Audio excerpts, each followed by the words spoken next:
চাইনি।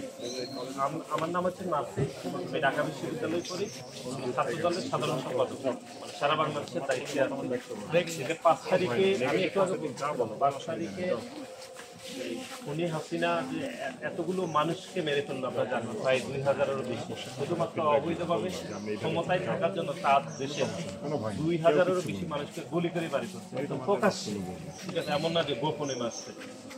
তার আগে আপনারা জানেন যে 16-17 বছর ধরে যে আন্দোলন হয়, সেই আন্দোলনে বিএনপি হাজার এখন 5 তারিখের পরে তো হাসিনাও পালাইছে, তার ছাত্রলীগ নিজেরাও পালাই গেছে, এত অপকর্ম করছে যে পালাই গেছে। কিন্তু 5 তারিখের পরে আমরা এক ধরনের ইতিবাচক রাজনীতি, মানে হচ্ছে এটা খারাপ রাজনীতি ছিল, এটার বিপরীতে আমরা ইতিবাচক রাজনীতি করতে চাই। এবং বাংলাদেশ জাতীয়তাবাদী ছাত্র দলের কাছে আপনাদের কোনো চাওয়া আছে কিনা, প্রত্যাশা আছে কিনা, থাকলে আমাকে বলতে পারেন। কারণ অভিযোগ থাকলে সেটাও বলেন, নির্ভয় কেউ কিছু বলবে না, আমি সমাধান করার চেষ্টা করব, আমরা বলে যাব। আপনাদের যে কোনো প্রত্যাশার জায়গা আপনারা বলতে পারেন, যে কোনো 1 জন 2 জন 3 জনও বলতে পারেন। কথা বুঝছেন আপু? আপু বলেন, আপু বলেন কি ধরনের আসলে প্রত্যাশা আমাদের নিকট আপনারা করেন, বা তারেক রহমানের কাছে করেন, বেগম খালেদা জিয়ার নিকট করেন, আমরা সেটা ওনাদেরকে পৌঁছাই দেব। আর আমাদের এখানে ছাত্র দলের কেউ যদি কোনো সমস্যা করে আপনাদের, সেটা আমরা শক্ত করে বলে যাব যে এরা এই ধরনের খারাপ আচরণ করেছে। তো বলেন কি, আর রাজনীতির বিষয়ে আপনাদের আসলে কি মত? যে এখন যে রাজনীতি চলতেছে, বা রাজনীতি থাকা না থাকার বিষয়ে অনেকে বলতেছে রাজনীতি দরকার নেই, সে বিষয়ে আপনাদের কি মত আসলে বলেন, শুনি। আমি আমার কিছু বলার আসছি। ঠিক আছে, আমরা করেছেন বা আগে একজন আপুদের থেকে শুনি, একজন আপু বলেন। বলো বলো আপু বলো, আপনি বলেন। বলো বলো, সমস্যা নাই, বলো বলো, তোমরা যেরকম চাও সেরকম বলো। মানে আমি চাই যে মেয়েদের সম্মান দেওয়া হোক। অনেক ছেলে আছে যে মেয়েদের কোনো সম্মান দেয় না, আজে বাজে কথা বলে, যেটা আমি চাই। মানে সব মেয়েদের বোনের মতো ভালোবাসবে, সম্মান করবে। আমার ক্লাসে অনেক বড় ভাই আছে যে আমাদের সাথে, আমার ক্লাসের ছেলেরা যদি হাঁটে তাহলে তাদের ছেড়ে দেয়, অনেক কিছু বলে। যাই, ঠিক আছে, যা পারে বলো, বলো রাজনৈতিক বিষয় কি বলো, রাজনীতি। আমি বলি ছাত্র দলের আমরা শুনবো।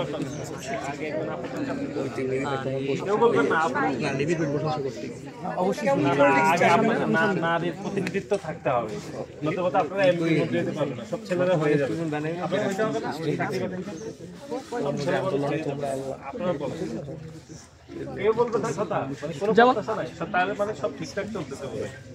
বর্তমানে শান্তিতে আছেন না আগে ছিলেন, সেইগুলো বলেন যে এখন এখন 5 তারিখের পরে যে ছাত্রলীগ নাই, দখলদারি এখন এই ক্যাম্পাসে কেউ কোনো সমস্যা করতেছে আপনাদের? না আগে থেকে বলেন। ফার্স্ট ইয়ারে সেকেন্ড ইয়ারে এমন কোনো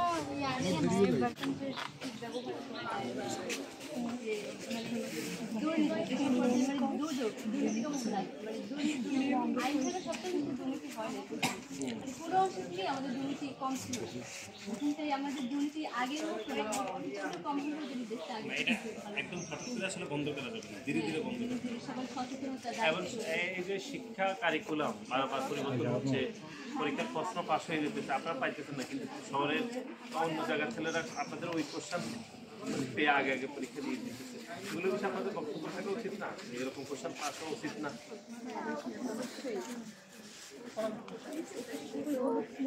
আমরা আমাদের মেধা তো তাহলে যাচাই করবো, তারপর তো মেধা মানে আমরা তো তাহলে নিচেই রয়ে গেলাম, গ্রামের মানুষের বলে মানে না না, আমি গ্রামের, আমি আপনাদের এখানে কারেন্ট আছে, কারেন্ট আছে না?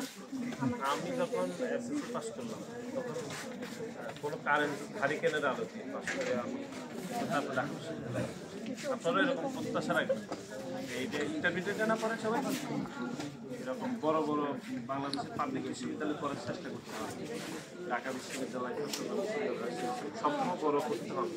ঠিক আছে, ঠিক আছে, আমরা এটার কথা বলতে চাইছি।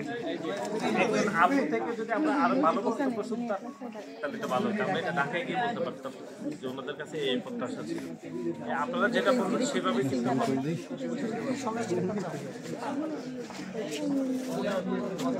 আপু বলেন। আচ্ছা তুমি বলো। প্রথমত আমি আন্দোলন হয়েছে, বৈষম্য বিরোধী আন্দোলন হয়েছে, আমরা জানি ছাত্র মারা গেছে, কিন্তু অনেক অত্যাচার আমাদের উপরে হয়েছে, আমরা তো সবাই দেখছি, কিন্তু ছাত্র দলের ভূমিকাটা খুবই গুরুত্বপূর্ণ ছিল। তারা আমাদের সাথে মাঠে ছিল, আমরা ছিলাম,